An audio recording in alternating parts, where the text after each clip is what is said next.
I'm Sean Lang. In this video, we'll be looking at blast beats.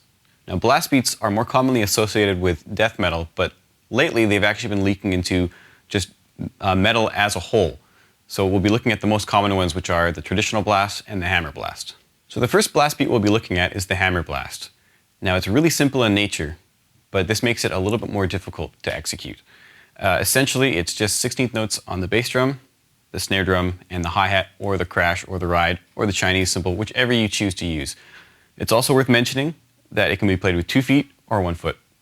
So let me just show you how it goes.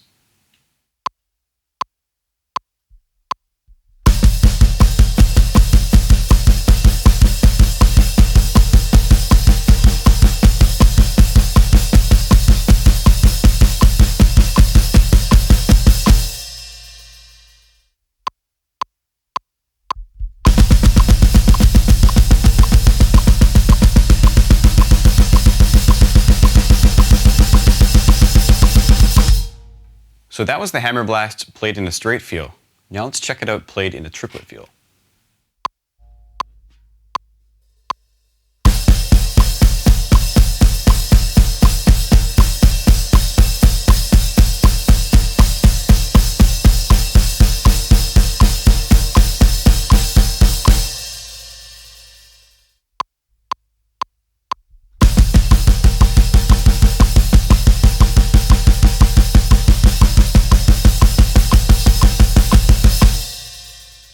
Now we'll take a look at the traditional blast.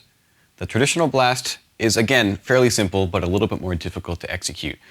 It's the bass drum and the ride together, and then the snare drum, played in 16th notes or 32nd notes, depending on the speed of the song. So let me demonstrate that for you.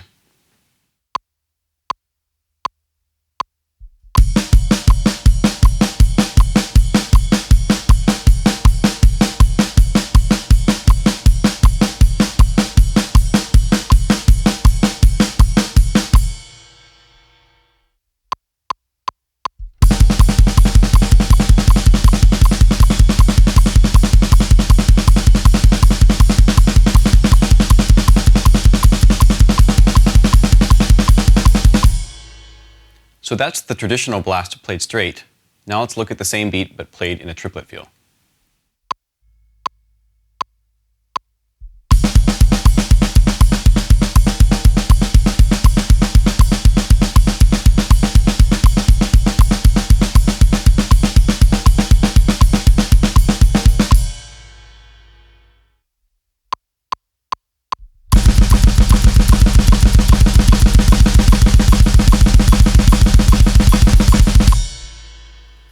The next beat we're going to cover is called the skank beat.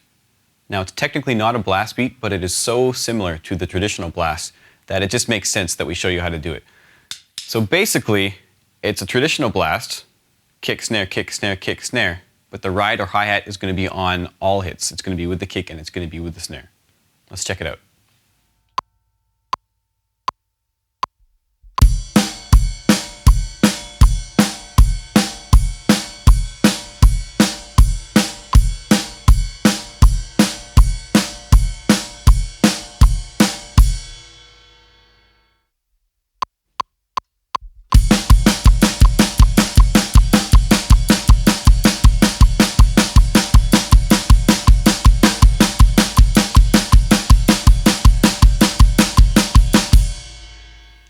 So that was the skank beat in a straight feel. Now let's play the skank beat with a triplet feel.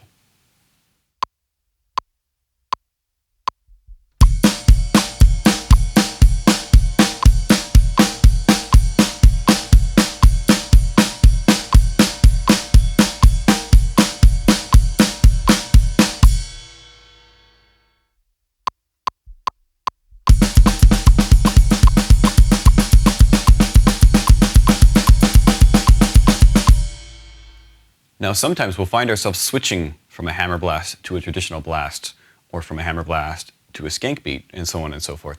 We need ways to transition between the two. If we switch from one to the other, sometimes it'll sound too robotic, or it won't flow, or it'll actually just throw you completely off. So there are definitely some transitions you should become familiar with to get from one blast to another without completely losing the beat.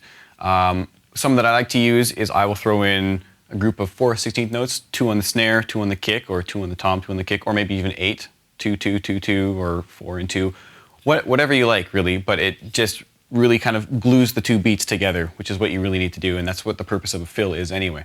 So I'm going to play through a bunch of different blasts, and I'm going to be transitioning between them. So just watch for my transitions, and again, I'm not going to give you any set transitions because every player is going to have a different style, a different feel, and I'd rather you come up with your own.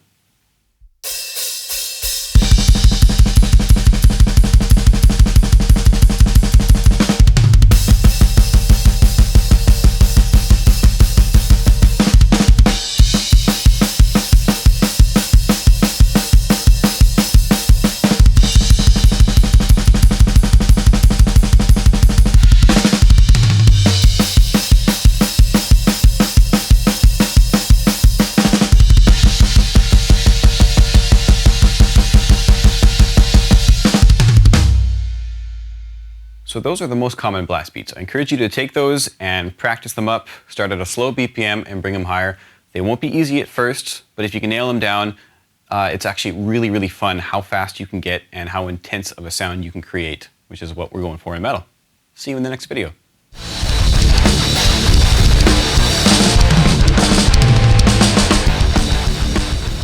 In this video, we'll be looking at blast beats and